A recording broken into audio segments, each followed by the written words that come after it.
बिस्मिल्लाहिर्रहमानिर्रहीम। अस्सलामुअलैकुम dear student, कैसे हैं? उम्मीद है आप सब खैरियत से होंगे। आज बेटा हम नेक्स्ट लेक्चर शुरू करेंगे chemistry first year new book का। बेटा आज का हमारा लेक्चर है आयोनाइजेशन एनर्जी। आयोनाइजेशन के बारे में आप सब लोग पढ़ चुके हैं ऑलरेडी भी, फिर दोबारा से हम पढ़ेंगे आयोनाइजेशन एनर्जी, आयंस फॉर्मेशन वाली एनर्जी, या हम सिंपल वर्ड में ये भी कह सकते हैं कि जिसमें कैटाइन फॉर्मेशन हो तो वो बेटा हमारे पास क्या कहलाती है? आयोनाइजेशन एनर्जी कहलाती है।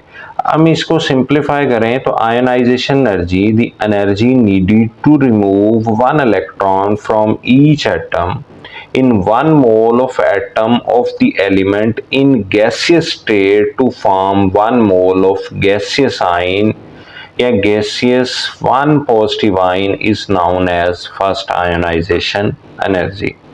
यानी हमारे पास किसी भी एटम के वैलेंस शेल से एक इलेक्ट्रॉन निकालने के लिए जो हमें एनर्जी रिक्वायर्ड होती है वो बेटा हमारे पास क्या कहलाती है? आयोनाइजेशन एनर्जी कहलाती है।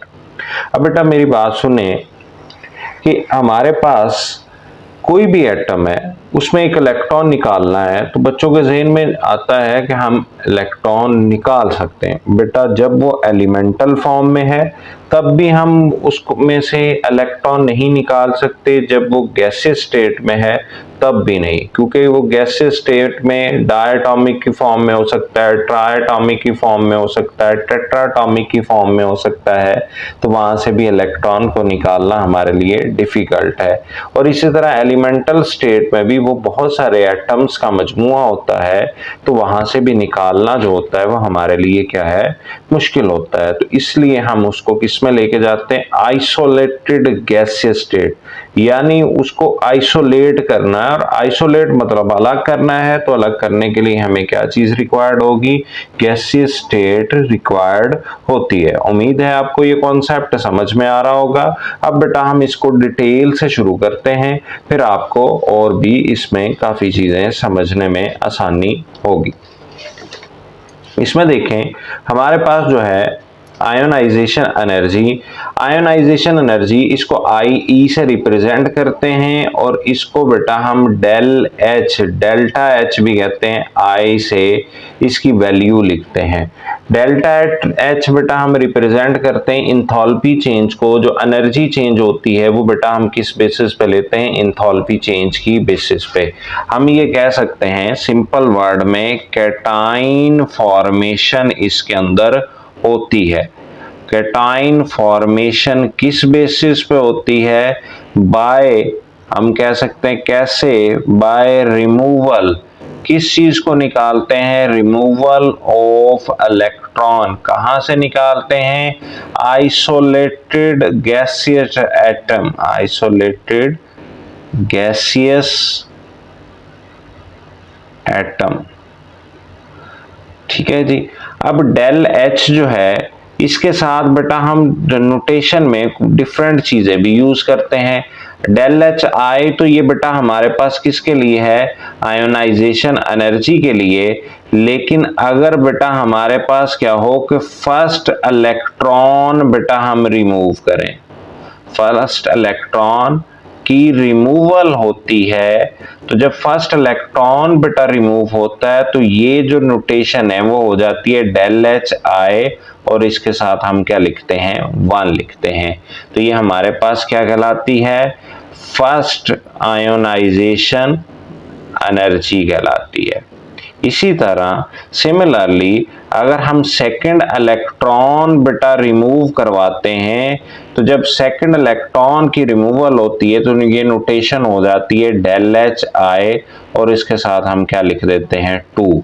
इसी तरह जब बेटा हमारे पास क्या है? थर्ड इलेक्ट्रॉन रिमूव होता है किसी आइसोलेटेड गैसेस एटम से, तो ये डेल एच आई, और ये बेटा हमारे पास क्या हो जाती है? 3, एंड सो ऑन बेटा इसी तरह चलती चले जाती है।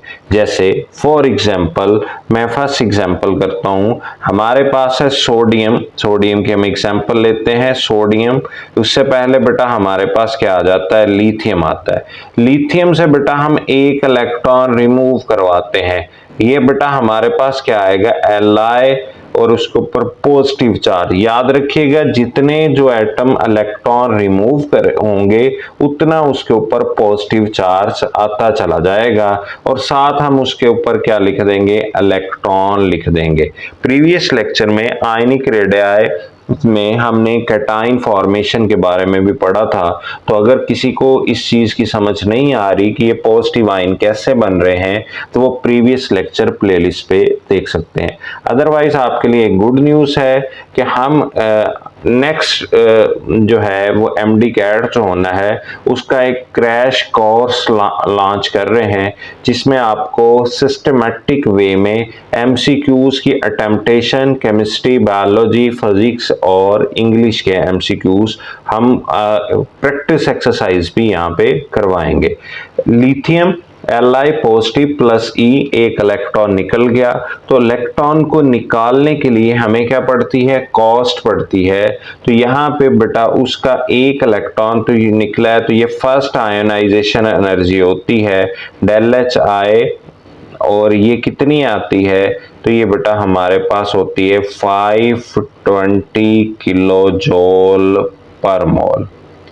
याद रखिएगा कि ये वैल्यू है कि कितनी अमाउंट ऑफ एनर्जी हमने लगाई, कॉस्ट पड़ी एक इलेक्ट्रॉन को निकालने से, कहां से, लिथियम के आइसोलेट। इसी तरह बेटा सोडियम है, उसमें से एक इलेक्ट्रॉन निकालते हैं, ये बेटा हमारे पास क्या बन गया, Na पॉजिटिव प्लस E, तो ये बेटा उसमें भी फर्स्ट इलेक्ट्रॉन रिमूव हुआ, तो ΔHi1 यानी ये फर्स्ट है, और ये बेटा हमारे पास क्या होगी, इसकी जो एनर्जी है वो बेटा हमारे पास 494 किलो जूल पर मोल। एक चीज याद रखिएगा, कुछ जगह पे ये एनर्जी की वैल्यू 496 किलो जूल पर मोल भी लिखी होती है, तो ये अप्रोक्सीमेट वैल्यू है, इसमें माइनर सी चेंजेस जो होती हैं वो एक्सेप्टेबल होती हैं, आपने इन चीजों से परेशान नहीं होना। ये जैसे जैसे एडिशन वगैरह बुक्स के अपडेट होते हैं तो उसमें मोर एक्यूरेसी आती चले जाती है। अब बेटा हम इसको डिटेल में डिस्कस करने से पहले हम बेटा इसकी कुछ ना कुछ टर्म्स को भी डिस्कस करते हैं, हम किस बेसिस पे मेजर करते हैं, तो वो सारी चीजें अभी देखते हैं। अच्छा जी बच्चों, हम इसमें फर्दर जो डिस्कशन करेंगे वो ये है कि पहले हमने एग्जांपल की लिथियम की, फिर बेटा सोडियम की, थर्ड एग्जांपल करते हैं बेटा कैल्शियम की। कैल्शियम से जब फर्स्ट इलेक्ट्रॉन रिमूव होता है, थर्ड एग्जांपल है बेटा हमारे पास किस चीज की, कैल्शियम की। कैल्शियम से बेटा एक इलेक्ट्रॉन रिमूव हुआ, Ca पॉजिटिव प्लस E, इसकी बेटा ΔHi1 यानी first ionisation energy of calcium is बेटा हमारे पास कितनी होती है, वो होती है 590 किलो जूल पर मोल।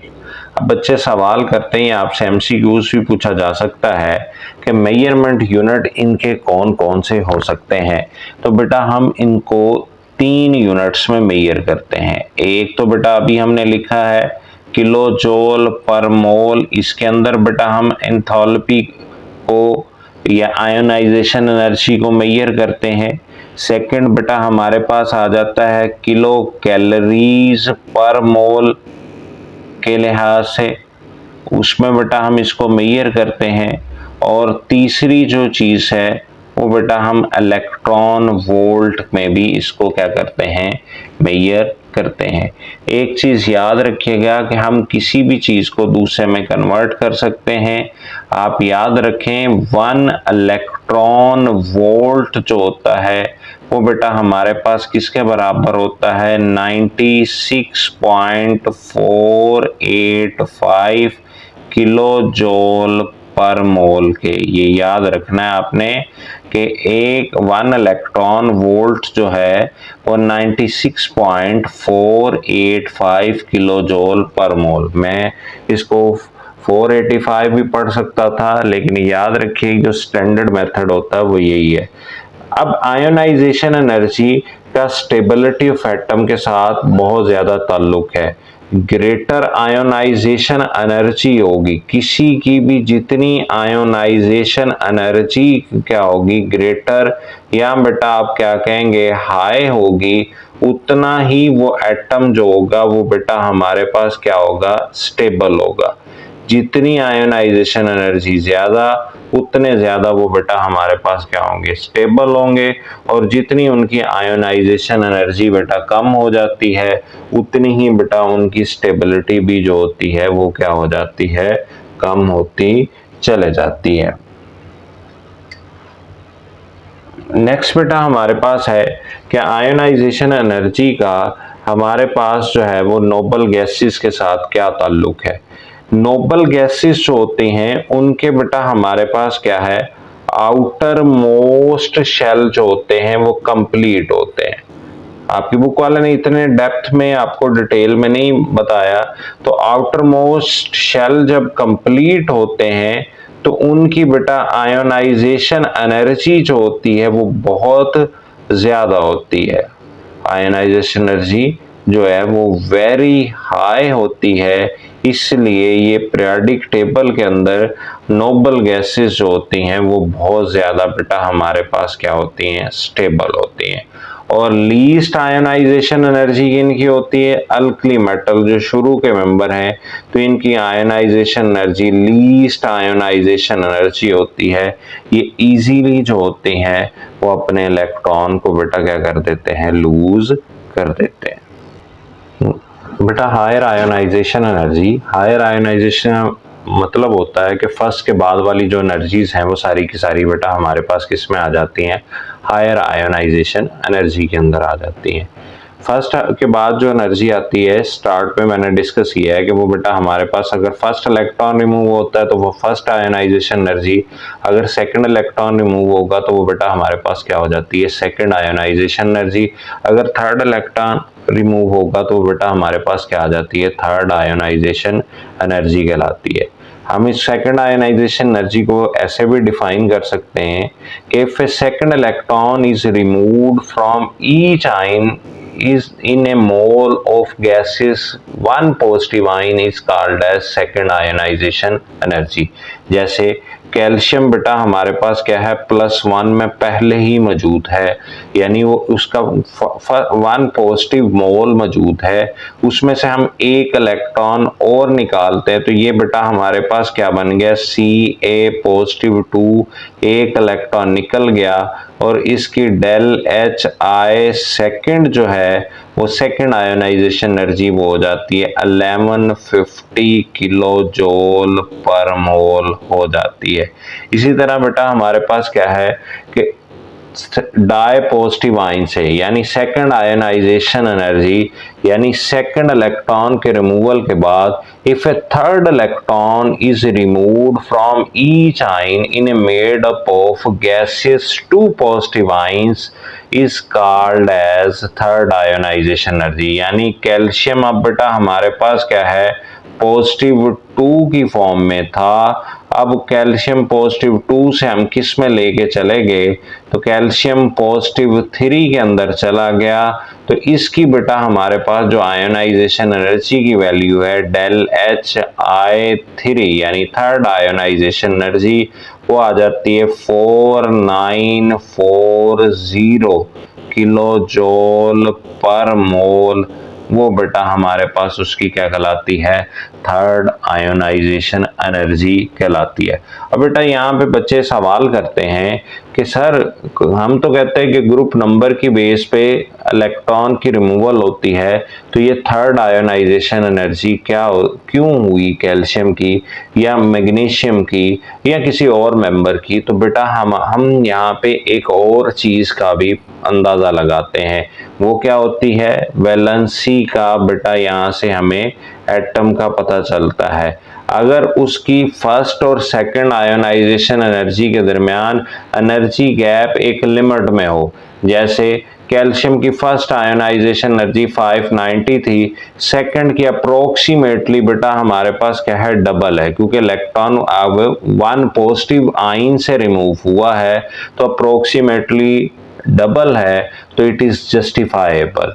लेकिन बेटा जब हम क्या करते हैं कि थर्ड इलेक्ट्रॉन रिमूव करवाते हैं तो ये 3 टाइम्स हो जानी चाहिए थी, यानी लेकिन इसमें एनर्जी गैप बहुत ज्यादा आता है, तो it is clear that normally calcium can ionise till +2 ion not +3।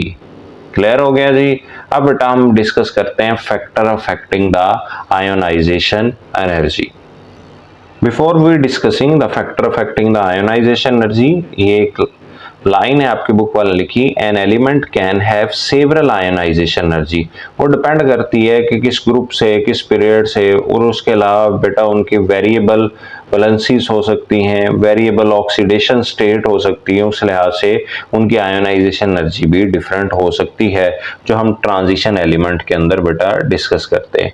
The exact number of correspond to its atomic number, यानी ये एग्जैक्ट नंबर जो है वो ज्यादातर बेस करता है उनके एटॉमिक नंबर के ऊपर। अब बेटा हमारे पास आ जाता है topic factor affecting the ionisation energy.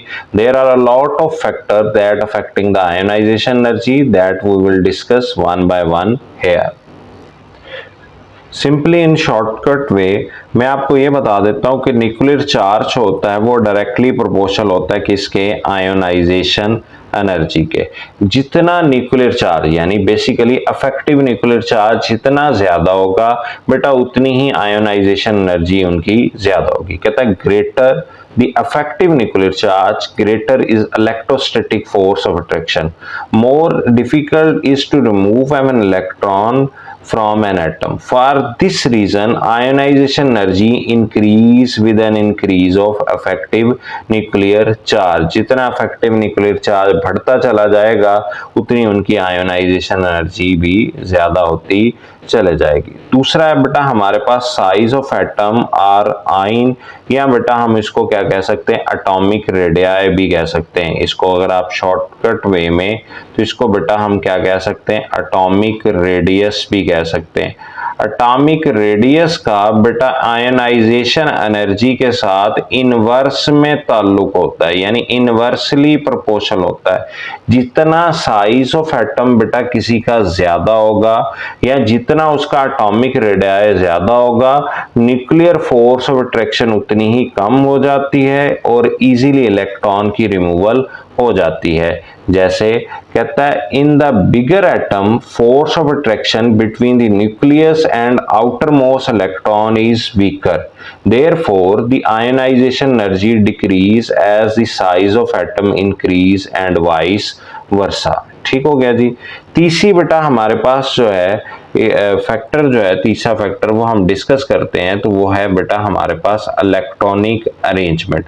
Electronic arrangement also play a key role in ionisation energy. अब बेटा इसमें बेटा हमारे पास क्या है, हम स्टेबिलिटी का मेयार बनाते हैं। स्टेबिलिटी में इलेक्ट्रॉनिक अरेंजमेंट क्या है, जो फील्ड होते हैं यानी जिनके सबशेल या ऑर्बिटल फील्ड होते हैं उनकी आयोनाइजेशन एनर्जी ज्यादा होती है एज कंपेयर टू बेटा हमारे पास क्या हो जाए, हाफ फील्ड हो जाए।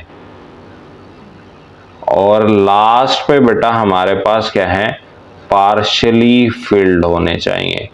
पार्शियली फील्ड, हाफ फील्ड और ये तीनों चीजें हम डिस्कस करते हैं। जैसे हमारे पास p ऑर्बिटल है, उसके पास 6 इलेक्ट्रॉन हो तो वो क्या है, फील्ड है।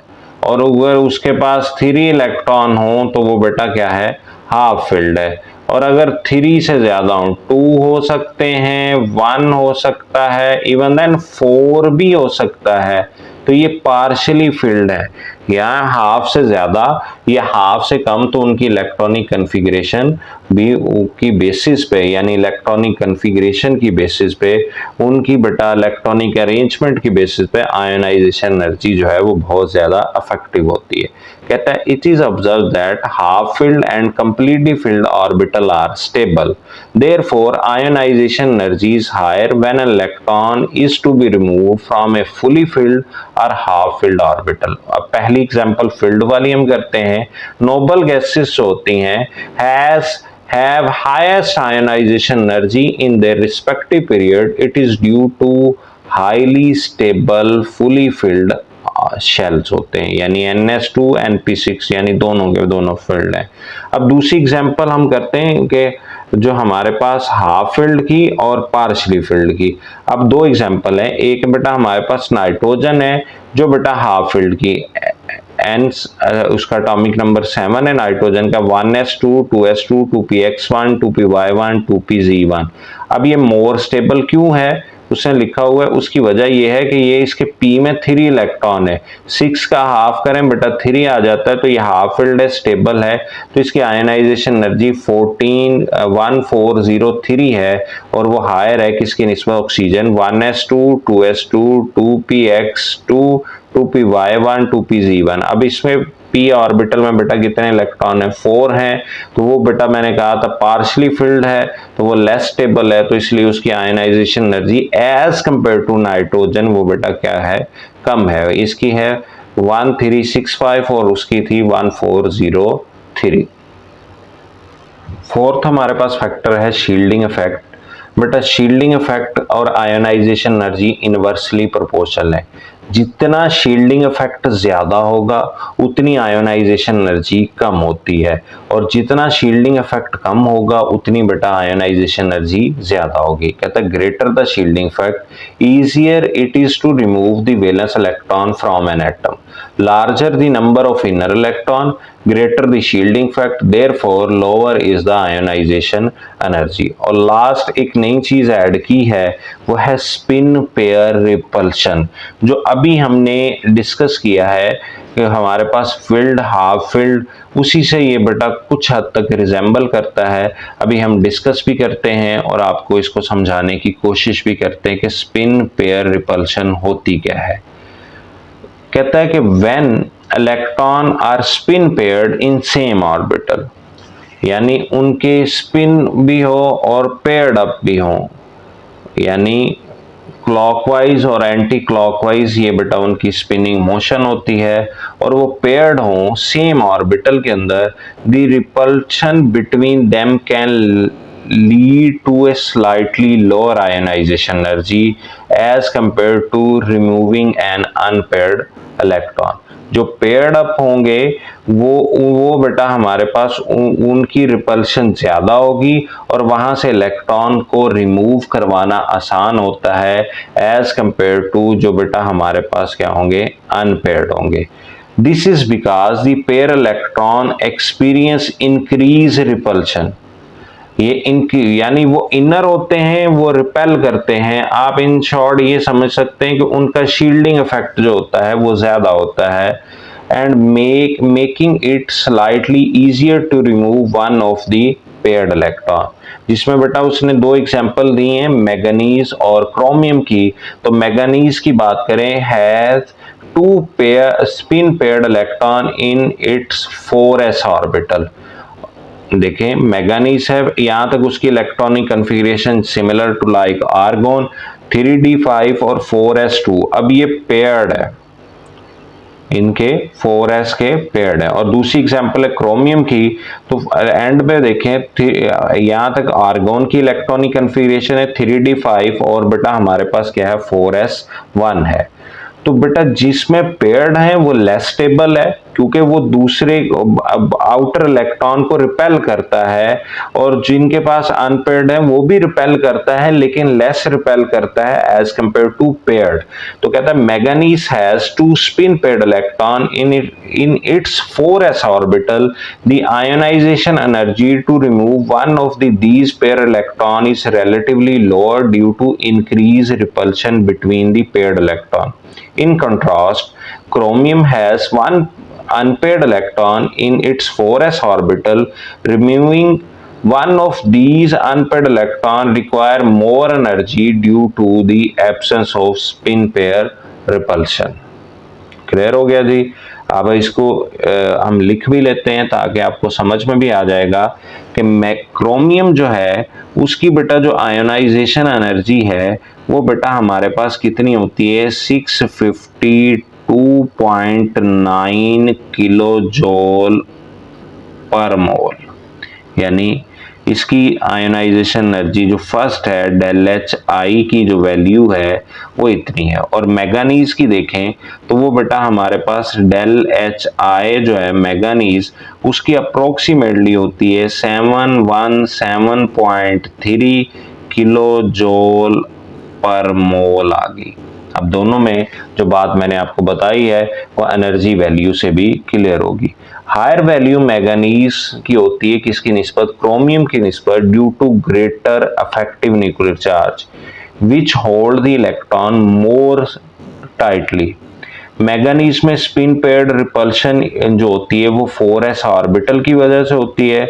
उसके अलावा द स्ट्रोंगर न्यूक्लियर अट्रैक्शन भी होता है, तो वो हार्डर टू रिमूव इलेक्ट्रॉन किसकी निस्बत, मैंगनीज में रिमूव करना इलेक्ट्रॉन हार्डर होता है as compare to chromium. Clear हो गया जी। लास्ट में बेटा हमने पढ़ा था कि हम हर एक की वेरिएशन को भी हमेशा चेक करेंगे। वेरिएशन या पीरियोडिक ट्रेंड इन आयोनाइजेशन एनर्जी, पीरियोडिक ट्रेंड हम दो तरह से देखते हैं, लेफ्ट टू राइट और टॉप टू बॉटम। सबसे पहले हम ग्रुप की बात करें तो on going down in A group तो आयोनाइजेशन एनर्जी डिक्रीज करती है। क्यों बेटा, उसका अफेक्टिव न्यूक्लियर जो फैक्टर पड़े हैं वो साथ साथ इसमें अफेक्टिव न्यूक्लियर चार्ज होता है वो बेटा क्या कर जाता है, डिक्रीज कर जाता है। साइज ऑफ एटम इंक्रीज कर जाता है। शील्डिंग इफेक्ट बेटा उनका इंक्रीज कर जाता है। इस वजह से उनकी आयोनाइजेशन एनर्जी क्या कर जाती है, डिक्रीज कर जाती है। अगर हम फर्स्ट ग्रुप की बात करें तो सबसे ज्यादा आयोनाइजेशन एनर्जी किसकी होती है, लिथियम की, फिर बेटा सोडियम की, फिर पोटाशियम की, फिर रुबिडियम की, फिर सीजियम की, और सबसे एंड पे किसकी होती है, फ्रांसियम की। क्योंकि वो क्या है, उसने बताया कि एटॉमिक साइज इंक्रीज कर जाता है और शील्डिंग इफेक्ट उसका क्या कर जाता है, इंक्रीज कर जाता है। अब बेटा हम इन पीरियड की बात करें तो इन पीरियड में हम अक्रॉस मूव करते हैं, कहाँ से, लेफ्ट टू राइट से, तो नंबर ऑफ शेल्स रिमेन रहते हैं, उसका न्यूक्लियर चार्ज उस पीरियड के अंदर सेम रहता है। एटॉमिक रेडियाई जो होता है वो उनका बेटा डिक्रीज कर जाता है। शील्डिंग इफेक्ट कांस्टेंट रहता है, इस वजह से उसके बेटा चार्ज बढ़ने की वजह से उनकी आयोनाइजेशन एनर्जी बढ़ती है। ये फर्स्ट पीरियड की बात करें, हाइड्रोजन की आयोनाइजेशन एनर्जी कम होती है, हीलियम उसके एंड पे आता है, तो लेफ्ट टू राइट मूव करे तो उसकी आयोनाइजेशन एनर्जी इंक्रीज कर गए।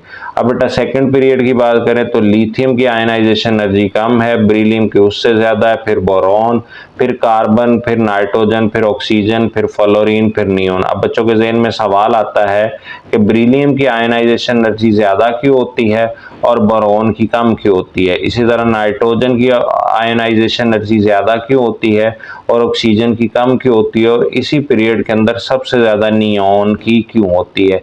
तो बेटा हमने इलेक्ट्रॉनिक अरेंजमेंट वाला एक फैक्टर पढ़ा है, तो ये फील्ड है, ऑर्बिटल है, इस वजह से उसकी आयोनाइजेशन एनर्जी सबसे ज्यादा है। नाइट्रोजन जो है वो हाफ फील्ड है, इसलिए उसकी आयोनाइजेशन एनर्जी ज्यादा है, और ये बेटा पार्शली फील्ड है। इसी तरह बेरिलियम के वैलेंस शेल में 2 इलेक्ट्रॉन है फील्ड है, और बोरॉन में चले जाएं तो वो बेटा हमारे पास फर्स्ट इलेक्ट्रॉन जो रिमूव होता है वो p ऑर्बिटल से भी रिमूव होता है, इस वजह से उसकी आयोनाइजेशन एनर्जी जो होती है वो उसकी निस्बत कम हो जाए। इसी तरह थर्ड पीरियड में भी सेम ट्रेंड आपको देखने में मिलेगा, फास्फोरस, फिर सल्फर, फिर क्लोरीन, फिर आर्गन एंड सो ऑन बेटा इसी तरह चलता चला जाता है। नोबल गैसेस की आउटर मोस्ट शेल कंप्लीट होते हैं, इस वजह से उसकी आयोनाइजेशन एनर्जी बहुत ज़्यादा होती है, और अल्कली मेटल में एक इलेक्ट्रॉन वैलेंस शेल में होता है और उसकी आयोनाइजेशन एनर्जी सबसे कम होती है। क्लियर हो गया जी। फिर भी अगर किसी के ज़हन में कोई सवाल है तो ये हम मेरे साथ डिस्कस कर सकते हैं, कमेंट कर सकते हैं। मिलते हैं नेक्स्ट लेक्चर में, जिसमें जो मैंने आपको हिंट दिए हैं यानी क्वेश्चन के, उसी का क्विक चेक भी हम डिस्कस करते हैं।